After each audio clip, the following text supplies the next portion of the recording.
end if the votes were counted against him. And you have to look at his actions also during the rioting and after the rioting. He did virtually nothing during the rioting to try to stop it. He issued a couple of very mild tweets about being nice to law enforcement, nothing like the all caps kind of tweets with exclamation points that he used to issue when he wanted to emphasize something. And then later that evening, he made a statement where he praised the people who were committing violence on Capitol Hill. And beyond that, as your reporting suggests, and the reporting of other news outlets suggests, he enjoyed what was happening. He wanted this to happen because he wanted something to disrupt the electoral vote count that would mean that he would no longer be president of the United States. And none of that is protected by the First Amendment. It's a flat-out violation of his oath of office, and it's impeachable, and he should be punished by being barred from ever holding future federal office. In this brief, Trump's team argues that the former president, condemned the violence and urged rioters to go home and remain peaceful. It's, of course, a very selective and charitable description of Trump's actions that day, in which, as you note, he also told the terrorists, "We love you," and, quote, "You're very special." How much of a risk are Trump's own actions that day to his conviction, or do you think at the end of the day, Republican senators are just going to look for any off-ramp they can get? Well, I don't think Republican senators want to take up the fight on whether or not Trump incited the insurrection. I think they want to head for the hills on that one, which is why they are looking for a constitutional theory to avoid the merits of the trial, and that's why they voted 45-5, I guess it was, that it's unconstitutional to hold this trial, even though most scholars agree that it is constitutional, and the history and the text of the Constitution make clear that it is totally constitutional to impeach someone, to try someone for an impeachment that occurred while he was in office. Joni Ernst, the senator from Iowa, said something to me last week that I thought was interesting when she was arguing that maybe impeachment is not the correct remedy to the situation. Take a listen. We will listen to the arguments as they're presented, but as far as other courses of action, the president, former president, is now a private citizen. There are courses of action that could be taken against a private citizen. Is that right? And what might those other courses of action be? Well, other courses of action could be criminal prosecution. But the fact of the matter is, it's the Senate's job to deal with the impeachment charges that are presented to it. It has the obligation and the power to try all impeachments, and Donald Trump was justly impeached for inciting an insurrection. So I don't think the fact that there could be other remedies outside of impeachment excuses the Senate from carrying out its duty to hear the evidence on this impeachment, and if they find the evidence to be sufficient, to punish the president, convict him, and punish the former president by barring him from holding future office. George, quickly, if you could, Majority Leader Schumer also just said that there's going to be a vote on calling witnesses. If you were advising the House impeachment managers, would you suggest that they call witnesses? Yes, I think they should call witnesses. I think that was one of the problems with the last quote-unquote trial, is that they didn't actually hold a trial. They didn't actually hear witnesses. And historically, that's not how you conduct any trial of any sort, including an impeachment trial. At the trial of William Belknap, who was a Secretary of War in 1876, who resigned 2 hours before being impeached by the House, but was nonetheless tried by the Senate, which voted 37-29 to hold the trial, even though he had been removed from office. They had 40 witnesses. This is supposed to be a trial. By definition, trials have witnesses, and yes, there should be witnesses at this trial, and the Senate shouldn't repeat the mistake it made a year ago when it decided to hold a trial that wasn't a trial because it didn't have witnesses. All right.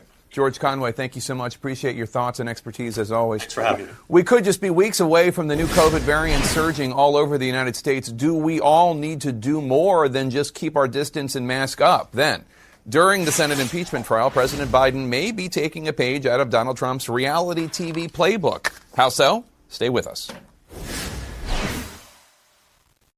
Hiring new employees takes a lot of patience. Just finding the right candidates is time-consuming, and quickly filling open positions is an important factor in keeping your business moving. Indeed is the only job site that can move as fast as you do. Indeed.com is the hiring site that helps you find quality candidates with Indeed Instant Match. Indeed searches through the millions of resumes in their database to help show you great candidates instantly. Unlike some hiring sites, Indeed gives you full control and payment flexibility, delivering a quality shortlist faster. With Indeed, there are no long-term contracts. You can pause your account at any time, and you only pay for what you need. And Indeed delivers 4 times more hires than all other job sites combined, according to Talent Nest. Want your quality shortlist fast? You need Indeed. Right now, get a free $75 credit to upgrade your job post at Indeed.com/Tapper. That's Indeed.com/Tapper. Offer valid through March 31st. Terms and conditions apply. In our Health Lead today, things are improving regarding the pandemic, but do not let your guard down just yet. That's the message today from the nation's top health officials. The number of new infections has dropped almost 20%, along with the rate of a number of nationwide hospitalizations. That's good news, but those numbers are still much higher than they were last summer and fall. The death toll in the U.S. is currently more than 463,000 and is averaging more than 3,000 deaths a day, including, sadly, Republican Congressman Ron Wright, the first sitting member of Congress to die from the virus. Wright was 67 years old and represented parts of the Dallas, Texas area. He was also battling cancer. As CNN's Erica Hill reports, health officials are also anxious about a mutant variant of the virus spreading rapidly across the United States. We have to assume that what happened in the United Kingdom is going to happen here with this variant. Swift-moving variants now identified in more than 30 states. The continued proliferation of variants remains of great concern and is a threat that could reverse the recent positive trends we are seeing.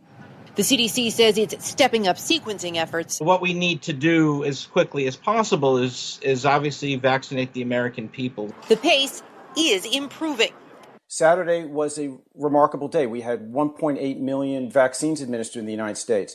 If we can do that every single day, then we'll stay ahead of this. 72% of distributed doses in arms as of Monday morning.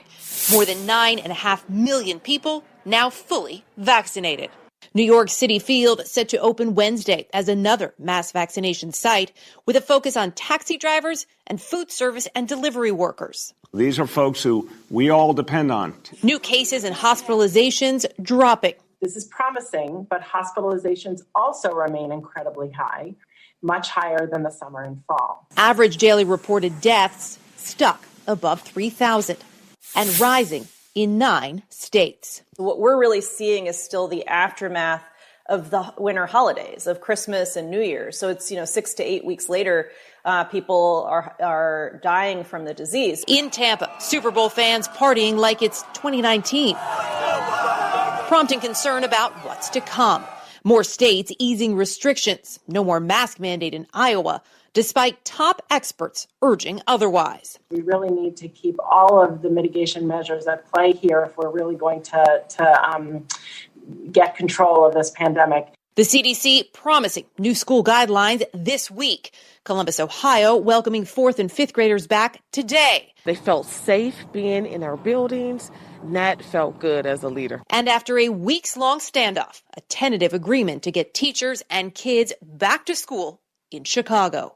I am confident that the measures that we have and will put in place will make our schools even safer than they already are and will be a model for other systems in Illinois and throughout the country. Jake, we also learned today that here in New York City, middle school students in the city's public schools are set to return now for in-person learning on February 25th. About half of the city's 471 middle schools are ready to bring them back for 5 days a week. The others are going to be working toward that. The chancellor actually noting, Jake, the isolation is having a real impact and said both families and educators have spoken up about it, saying that the students are suffering. All right. Good news that those kids will get to go back to school.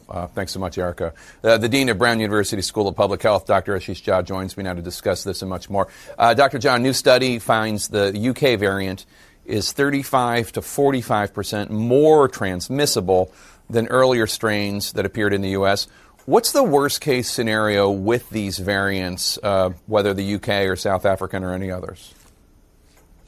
Yeah, Jake, first, thanks for having me on. With the UK variant, the worst case scenario is a huge spike in cases. What we saw in the UK, in Ireland, Denmark, Portugal, other places that have seen this variant take off, is just this sort of unrelenting spread that can happen very quickly and within weeks overwhelm the system, the health system. Obviously, we're starting off at a high level. We've got to do really careful genomic surveillance to identify how much this is spreading, and we've got to try to, prevent that kind of a spike. Dr. Fauci says that the UK strain could be the most dominant strain in the U.S. by the end of March. What should the Biden administration be doing about all these variants right now? Yeah, there are a couple of things that are really critical. First of all, we got to do much more genomic surveillance. We got to know where this stuff is spreading. Right now, we just don't have our eyes on the game, as it were. So we don't know where exactly it's spreading and how much. We need to do much more of that. Second, they've got to continue with their message of making sure people are wearing masks and social distancing. What the governor of Iowa just announced, not helpful at this moment. This is not the time to let up. And then third, obviously keep going on vaccines. What I would love to see is all high-risk elderly people vaccinated before the strain becomes completely widespread. So these are the things to focus on at this moment to protect the American people. South Africa is pausing the rollout of the AstraZeneca vaccine because it offers less protection against specifically the South African variant. Could you see the U.S. potentially doing something similar if an approved vaccine does not have as strong efficacy against variants? Yeah, I think that's theoretically possible. I think right now I'm pretty confident both the Moderna and Pfizer vaccines will be effective at preventing especially severe disease for the South Africa variant. J&J, which is being evaluated by the FDA right now, seems to have pretty good efficacy against the South Africa variant. So that kind of stuff it needs ongoing monitoring. But I remain pretty, let's say, cautiously optimistic that our vaccines are going to hold up against the South Africa variant. Should people who have not yet gotten a vaccine wait for one that's proven to protect against these variants, or should they just get a shot in the arm as soon as possible regardless? Yeah, absolutely get a shot in the arm if it's your turn. Remember, 98% of the strains that are out there are the kind of normal strains that we've been dealing with. And that's still what's hurting and killing all those Americans who are dying of this disease. So it's a no-brainer. If it's your turn to get vaccinated, you should get vaccinated. If there's an update at some point down the road, and I'm not saying there will be, then we can maybe all deal with that at that point, but no reason to wait. So we're keeping an eye on these variants, even though they're a minority of the infections in the United States. Relatedly, the CDC is reporting that there are more than 2,000 children who have gotten a rare condition that inflames organs after these kids are exposed to COVID. 30 of these kids have died. Some parents and kids have been lax about COVID precautions because children are generally speaking, much lower risk. But obviously, and I don't want to overstate this, this is a minority of the minority in terms of the cases among kids, but this still can be very deadly. Yeah, absolutely. Look, no doubt about it. Kids get much milder disease on average. But the bottom line is, from the beginning of this pandemic, all of us in the public health sphere have been saying, let's not be cavalier. Let's not take the sort of herd immunity people's approach of let the infection run wild in young people. Because even though young people do better, there are plenty of them who still end up having complications. And there's no reason for it. And what we should do is protect people until we have vaccines that are safe and effective that we can use. But that doesn't mean as long as the schools are safe that schools should not be reopened, though, right? If the kids are wearing masks and that schools have proper ventilation and small enough class sizes and all the other steps, health officials say it's safe to open at the school, you still think that as well? Absolutely. Look, the reason to open schools is not because kids don't get sick from the virus, because there are adults in school, right? Teachers and staff. I think there's now very good evidence that if we put in the mitigation measures you laid out, Jake, that in fact schools can be very safe for adults and kids. And that's why we should open them up. Of course, there's incredible social value in having kids back in school. But I think they can be made safe. And that's the real principle that we should be focused on. All right, Dr. Ashish Jha, thank you so much for your expertise. As always, we always appreciate it. A House divided, new problems for President Biden's stimulus relief bill coming from within his own party. Stay with us.